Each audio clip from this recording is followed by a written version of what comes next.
So you want to be happier.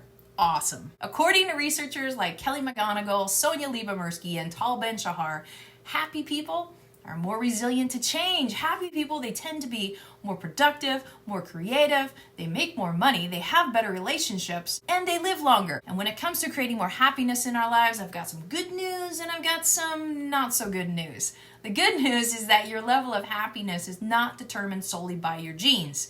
Your genes do account for 50% of your happiness levels, but that's okay because 40% of your happiness is within your direct control.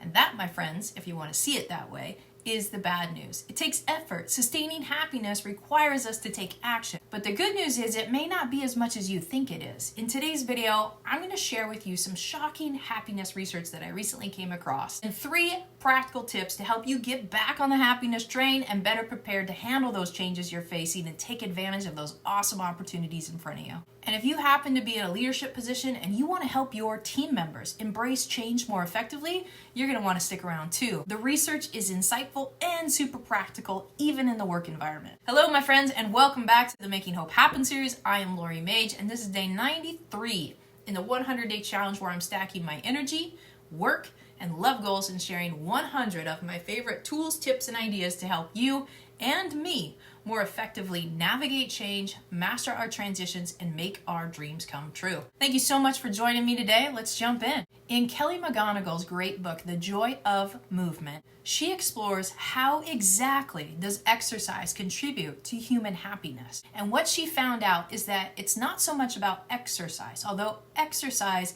is a habit we definitely want to build and maintain for our overall well-being, but rather the amount of happiness that we get to experience daily is directly correlated to the amount of movement we have throughout the day.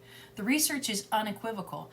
Human beings are built to move and move throughout the day, not just 20, 30, or 60 minutes in a workout that you did this morning. Did you know that exercise is like a mind-altering drug? Literally, when we exercise, chemicals are activated in our brains that give us energy, alleviate worry, and help us build relationships with others where we otherwise would not do it. It reduces inflammation in our brains, which over time can protect us from depression, from anxiety, and loneliness. What I found to be absolutely fascinating in the research that Kelly shares is that during exercise, our muscles secrete hormones into our bloodstream. Our muscles, they secrete hormones into our bloodstreams that make our brains more resilient to stress. And get this, scientists call those hormones that secrete from our muscles hope molecules. I absolutely love that. This is the Making Hope Happen series. If we really want to make some hope happen in our lives and the lives of those we love, we lead, and we serve,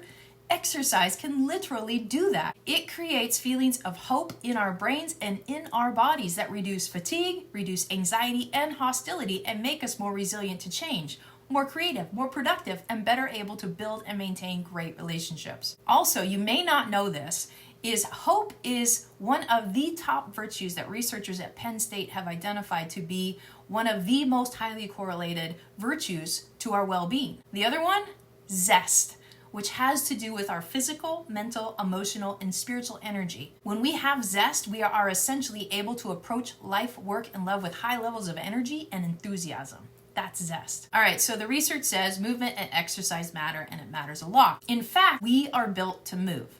The way our muscles and our brains, they reinforce us to continue to move by releasing positive, feel-good, mind-altering chemicals and hormones into our bodies. That's a design feature. We were literally built to move. So how much exercise and movement do we actually need to experience those awesome benefits? Well, the research is incredible. Studies have taken people who regularly exercise and have them replace their active lifestyle with activities that don't require them to move, and within 1 week, the participants report a 31% decrease in satisfaction. Within 2 weeks, they report being more anxious, tired, and hostile. As of today, the magic number for movement appears to be more than 5,649 steps.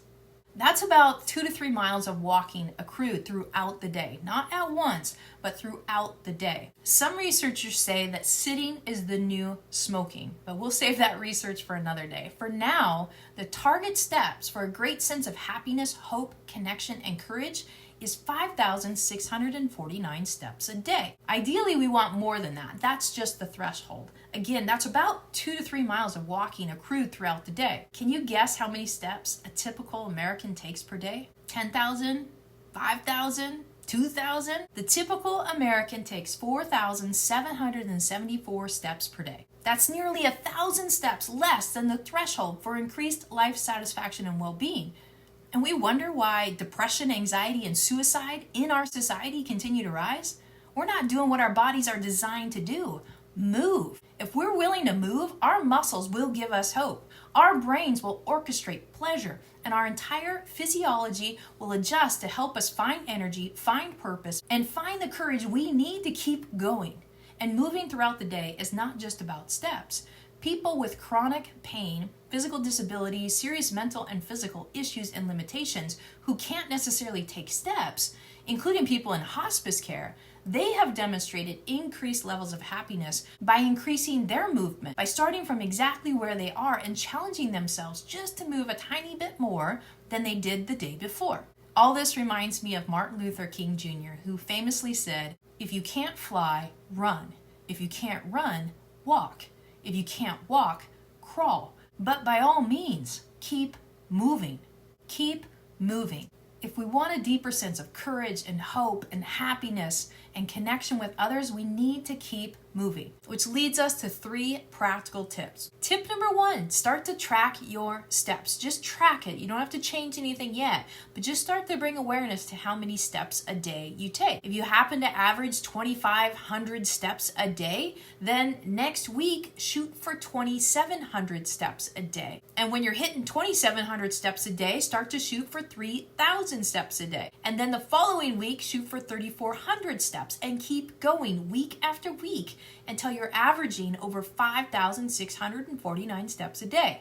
As a professional optimizer, I shoot for 10,000 steps a day, and I can't remember the last time that I missed that number. Tip number 2, if you happen to work where you're sitting down predominantly all day, get yourself a timer like this. Set it for 20 minutes, and every single time that timer goes off, stand up, roll your shoulders back, stretch it out, get your body long, bang out 30 seconds of burpees, push-ups, sit-ups, or squats.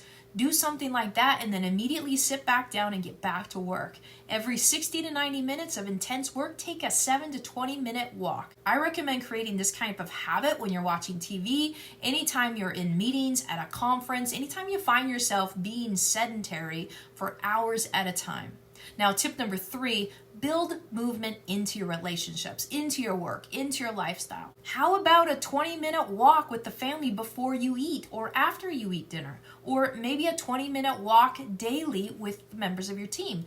This could even be a working walk where you're brainstorming solutions for a product line, marketing challenge, or a process improvement. When you meet the guys or gals for coffee on Saturday morning, how about a 20-minute hike before you go get the coffee? There's tremendous benefits to moving with others. We best endure and overcome challenges together. And one more bonus tip here. Moving throughout the day is absolutely essential for our overall well-being, success, and happiness. And so is exercise. So is bursts of high-intensity movements.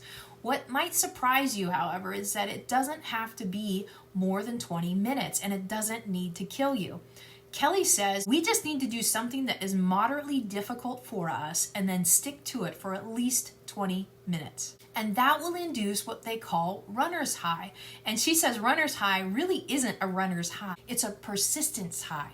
We can hit that persistence without running. It's just keeping your heart rate elevated, something that challenges you, that's difficult for you, that doesn't break you, but it does stretch you for at least 20 minutes, and you're going to get that persistence high. So there you have it. Happiness is a practice. It's a choice. Happy people are more resilient. They're more productive. They're more creative. Happy people make more money. They have better relationships, and they live longer. Moving our bodies creates blissful, mind-altering effects in our bodies and our brains. Our bodies and brains were literally built to move, not just once in a while, but all day, every day. We can hit the mark by 1, walking and aiming for at least 5,649 steps a day. Number 2, building a habit of moving every 20 minutes with the help of a timer. 3, finding creative ways to build movement into our relationships and things we already do. And 4, doing something that is moderately difficult for us 20 minutes a day. Well, that's it for day 93 in the Making Hope Happen series. If you got value today, give me a thumbs up. Leave a comment below. What insights did you gain? How will you apply what you learned and start boosting your happiness now? Who could you share this video with? If you haven't subscribed yet, go ahead and hit that subscribe button now. And be sure to turn on the notifications so when the next video drops, you're notified. Until next time, thanks for watching, thanks for sharing, commenting, and subscribing. Here's to doing more of what our bodies were meant to do, starting wherever you're at. Much love, have an awesome night, and I'll see you tomorrow.